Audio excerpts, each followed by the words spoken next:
इतने बड़े कछुए कि जो आदमी को भी जिंदा निकल जाए, और एक ऐसी महिला जो 85 साल की होकर भी करती है बॉडी बिल्डिंग, और एक ऐसा स्कूल जहां बच्चों को सेक्स एजुकेशन के नाम पर सेक्स का ही प्रैक्टिकल करा दिया जाता है, और एक ऐसी दुल्हन जिसने पैराशूट से ही अपनी शादी की ड्रेस बना डाली। पर क्यों? और स्विमिंग पूल में नहाने पर आंखें लाल क्यों हो जाती है? यदि आप इन सभी फैक्ट्स के बारे में नहीं जानते तो बने रहिए रहस्य टॉक शो के इस नई वीडियो के आखिर तक। नंबर 20। आज से लगभग 10 मिलियन साल पहले कछुए की एक ऐसी प्रजाति पाई जाती थी जिसका आकार इतना बड़ा था कि ये एक बार में ही किसी भी इंसान को निगल सकता था। कछुए की स्पीसीज जीनस स्टुपेंडिमाइज की थी। इसके शेल की लंबाई 8 से 10 फीट तक हुआ करती थी और ये मुख्य रूप से नॉर्दर्न साउथ अमेरिका में रहते थे। नंबर 90। आयरलैंड में वर्ष 2015 में एक तेज आंधी ने 215 साल पुराने एक पेड़ को जड़ से उखाड़ दिया। पेड़ के जड़ से उखड़ने के बाद इसके नीचे एक इंसान का कंकाल मिला, जिसे देखकर हर कोई हैरान रह गया। रेडियो कार्बन डेटिंग से पता चला कि ये कंकाल 17 से 20 साल के एक लड़के का है, जिसकी मौत वर्ष 1030 से 1200 के बीच हुई होगी। एक्सपर्ट्स के द्वारा किए गए टेस्ट से पता चला कि इस लड़के की हत्या की गई थी, क्योंकि इसके हाथ और रिब्स में चाकू से किए गए हमले के निशान मौजूद थे। नंबर 80। जैकी चैन फिल्मों में खतरनाक से खतरनाक स्टंट करने के लिए जाने जाते हैं। खतरनाक स्टंट करने की वजह से ही उन्हें पूरी दुनिया में काफी ज्यादा लोकप्रियता हासिल हुई, लेकिन इसी खतरनाक स्टंट करने की आदत की वजह से उन्हें नुकसान भी झेलना पड़ा। जैकी चैन और उनकी पूरी टीम को सभी इंश्योरेंस कंपनीज ने ब्लैकलिस्ट कर रखा। अगर कभी जैकी चैन की टीम का कोई भी मेंबर इंजर्ड हो जाए तो उसके इलाज का खर्च जैकी चैन को ही उठाना पड़ता है। नंबर 70। आमतौर पर बॉडी बिल्डिंग में सिर्फ जवान लोग ही दिखाई देते हैं, लेकिन आपको जानकर हैरानी होगी कि दुनिया में एक ऐसी महिला भी है जो 85 साल की उम्र में भी बॉडी बिल्डिंग में एक्टिव है। इस महिला का नाम है Ernest Steve Shepherd. Oldest competitive female body builder के रूप में अर्नेस्ट स्टीव का नाम Guinness book of world record में भी दर्ज हो चुका है। जिस उम्र में लोगों के लिए बिना सहारे के एक कदम भी चलना मुश्किल हो जाता है, उस उम्र में अर्नेस्टाइन डोले शोले बनाकर युवाओं को चुनौती दे रही है। नंबर 60। अपने लंबे अभियान के दौरान जब चंगेज खान की आर्मी के सामने भूखमरी की नौबत आ गई, तो तब चंगेज खान ने अपनी सेना को ऑर्डर दिया था कि वो अपनी सेना के हर 10वें सैनिक को मारकर उसे खाना शुरू करे। चंगेज खान का ये भी हुक्म था कि कोई भी सैनिक इसका विरोध नहीं करेगा। विरोध करे या ना करे, दोनों ही सूरत में 10वें सैनिक की मौत निश्चित थी। हालांकि किसी भी इतिहासकार ने इस दावे की पुष्टि नहीं की, और ज्यादातर इतिहासकारों का मानना है कि ये बात एक अफवाह है जिसे चंगेज खान की सेना के हौसलों को पस्त करने के लिए उसके दुश्मनों ने फैलाई। नंबर 50। दोस्तों, गर्मी के मौसम में स्विमिंग पूल में नहाने का मजा ही कुछ अलग है, लेकिन बहुत बार आपने ये बात नोटिस की होगी कि स्विमिंग पूल में नहाने के बाद आंखें लाल हो जाती है। अब आप सोच रहे होंगे कि ऐसा तो क्लोरीन की वजह से होता है, लेकिन मैं आपको ये बता दूं कि ये क्लोरीन से नहीं बल्कि पानी में मौजूद यूरिन की वजह से होता है। अब स्विमिंग पूल में यूरिन कहां से आता है, इसे आप अच्छी तरह से समझते ही होंगे। नंबर 40। हमारे यहाँ बच्चों को स्कूल में सेक्स एजुकेशन दी जाए या नहीं, हम इसी बहस में लगे हुए हैं। और उधर यूरोप का एक देश ऑस्ट्रिया सेक्स एजुकेशन में भी आगे निकल चुका है, और अब इस देश में सेक्स एजुकेशन का प्रैक्टिकल भी कराया जाता है। ये काम दुनिया के फर्स्ट अप्लाइड सेक्सुअलिटी स्कूल में किया जा रहा है। इस स्कूल का नाम ऑस्ट्रियन इंटरनेशनल सेक्स स्कूल है। इस स्कूल के सो कॉल्ड टीचर्स 16 साल से ज्यादा उम्र के स्टूडेंट्स के सामने अपने पार्टनर के साथ इंटीमेट होते हैं, और फिर वहाँ मौजूद स्टूडेंट्स अपने क्लासमेट्स के साथ इंटीमेट होकर प्रैक्टिकल क्लास कंप्लीट करते हैं। लेकिन सोचने वाली बात यह है कि अगर इसे हम स्कूल कहेंगे तो फिर अश्लील फिल्मों की वेबसाइट को भी हमें एजुकेशनल वेबसाइट मानना पड़ेगा। नंबर 30। मशहूर फुटबॉलर लियोनेल मेसी ने बार्सिलोना क्लब छोड़ने के बाद फेयरवेल स्पीच के दौरान अपने आंसू पोंछने के लिए जिस टिश्यू का इस्तेमाल किया था,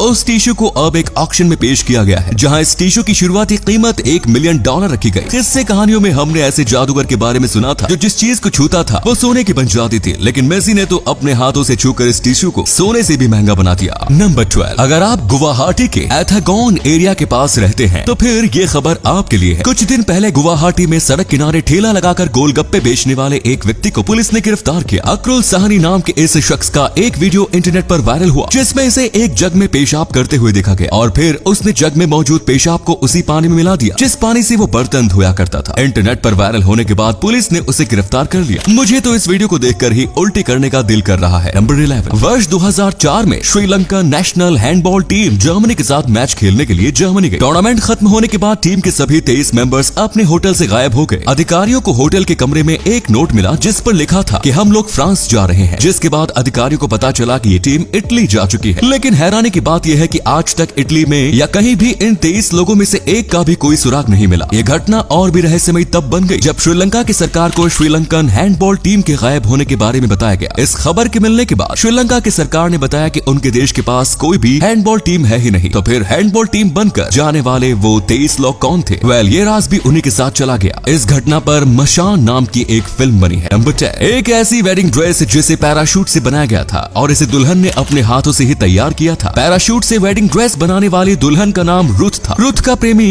क्लाउड हैंसिंगर अमेरिकन एयरफोर्स में फाइटर पायलट था। वर्ष 1944 में हवा में ही हैंसिंगर के एयरक्राफ्ट का इंजन फेल हो गया। इसे अपनी जान बचाने के लिए एयरक्राफ्ट से कूदना पड़ा। उस दिन पैराशूट की वजह से उसकी जान बच गई। युद्ध खत्म होने के बाद वर्ष 1947 में हैंसिंगर ने रुथ को शादी के लिए प्रपोज किया और प्रपोज करते समय उनके हाथ में अंगूठी नहीं बल्कि वही पैराशूट था जिसने उस दिन उसकी जान बचाई। शादी के लिए हाँ कहने के बाद रुथ ने भी इस पैराशूट के साथ कुछ स्पेशल करने का फैसला किया और फिर उन्होंने पैराशूट से अपने लिए एक शानदार वेडिंग ड्रेस बना डाली। नंबर 9। वैसे तो फिल्मों में अमूमन सभी एक्टर फेक बियर्ड लगाते हैं जो इंसान या फिर किसी जानवर के बालों की बनी होती है, लेकिन आपको जानकर हैरानी होगी कि फिल्म हरक्यूलस में ड्वेन जॉनसन ने जो फेक बियर्ड लगाई थी वो याक नाम के एक जानवर के टेस्टिकल्स यानी कि उसके अंडकोश के बालों से बनाई गई थी। यानी कि ड्वेन जॉनसन ने एक जानवर के प्यूबिक हेयर्स को अपने चेहरे पर लगाया था। नंबर 8। नाइजीरिया के एक बैंक में रिक्त पदों को भरने के लिए वैकेंसी निकाली गई है। बैंक में सिक्योरिटी गार्ड के रूप में काम करने वाले एक शख्स ने भी इस पोस्ट के लिए अप्लाई किया और बैंक मैनेजर से जाकर उससे कहा कि वो भी इस पोस्ट के लिए एप्टीट्यूड टेस्ट देना चाहता है। पहले तो मैनेजर हंसने लगा, लेकिन फिर उसने सिक्योरिटी गार्ड को एप्टीट्यूड टेस्ट का मौका दिया और गार्ड ने सभी को चौंकाते हुए एप्टीट्यूड टेस्ट में सबसे ज्यादा मार्क्स हासिल किए, जिसके बाद उसे ये नौकरी मिल गई। इसीलिए कहा जाता है कि काबिलियत अपनी मंजिल ढूंढ ही लेती है। इसीलिए भाई काबिल बनो, कामयाबी एक दिन जरूर मिलेगी। नंबर 7। दोस्तों आपको जानकर हैरानी होगी कि अमेरिका में वर्ष 1977 के बाद किताबों के दाम में 1000% तक की बढ़ोतरी हो चुकी है। किताबों की कीमत में हुई ये बढ़ोतरी tuition, health care cost, inflation और घरों के दाम में हुई बढ़ोतरी से भी काफी ज्यादा है। अच्छा, तभी अमेरिका के ज्यादातर स्टूडेंट्स कॉलेज डिग्री पूरा करते करते एजुकेशन लोन के बोझ तले दब जाते हैं। नंबर 6। दोस्तों ज्यादातर लोगों को लगता है कि चॉकलेट मिल्क का आविष्कार किसी यूरोपीय देश में किया गया होगा, लेकिन आपको बता दूं कि इसका आविष्कार किसी यूरोपीय देश या अमेरिका में नहीं बल्कि जमैका में किया गया था। हाँ, चॉकलेट मिल्क का आविष्कार करने वाला शख्स यूरोपियन था। इस शख्स का नाम सर हैंस स्लोएनी था जो कि आयरलैंड का रहने वाला था। सन 1700 के आसपास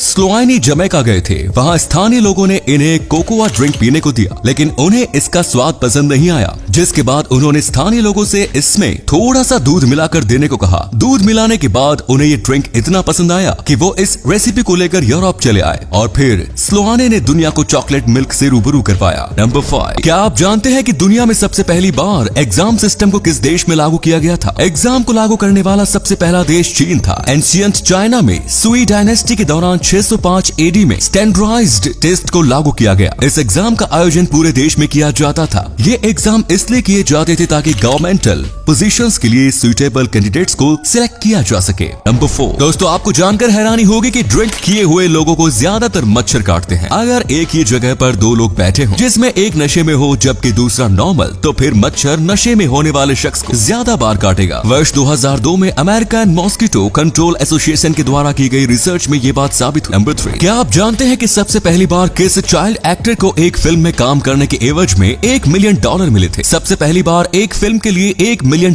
कमाने वाले चाइल्ड एक्टर का नाम मैकाउली कुल्किन है। मैकाउली ने वर्ष 1991 में आई फिल्म माई गर्ल में एक सपोर्टिव रोल निभाया था, जिसके बदले उन्हें $1 मिलियन मिले। नंबर 2। लॉस एंजल्स दुनिया का पहला ऐसा बड़ा शहर है जहां पर सभी ट्रैफिक लाइट्स एक साथ सिंक्रोनाइज है। इस शहर में लगभग 750 किलोमीटर तक 4400 ट्रैफिक लाइट्स लगाई गई हैं। इन सभी ट्रैफिक लाइट्स को शहर के ट्रैफिक फ्लो के बारे में रियल टाइम अपडेट्स मिलती रहती है, जिससे कि ट्रैफिक फ्लो को मेंटेन रखने के लिए traffic lights second by second खुद को एडजस्टमेंट करती रहती है। इस एडजस्टमेंट की वजह से शहर में जाम की समस्या 16% तक कम हुई है और ट्रैफिक लाइट्स पर इंतजार करने के वक्त में भी काफी कमी आई है। सच में हमारे शहरों में भी इस तरह के सिस्टम्स की जरूरत है। नंबर 1। अल रेप्रोपेरो नाम का ये टीवी प्रोग्राम हमेशा से अपने कंटेंट की वजह से चर्चाओं में रहता है और साथ ही बहुत अधिक मात्रा में स्पेनिश व्यूअर्स को अट्रैक्ट करता है। लेकिन इस बार शो की मॉडल्स ने एडल्ट डॉल्स बनना डिसाइड किया और शो के दौरान कुछ ऐसी लाइव हरकतें की जिससे इनके अब तक के व्यूअरशिप रिकॉर्ड ही टूट गए। तो ये थे कुछ अमेजिंग फैक्ट्स। आपको इनमें से कौन सा फैक्ट सबसे ज्यादा इंटरेस्टिंग लगा कमेंट्स में जरूर बताएं। साथ ही वीडियो को प्लीज लाइक, शेयर और चैनल को सब्सक्राइब जरूर करें। धन्यवाद।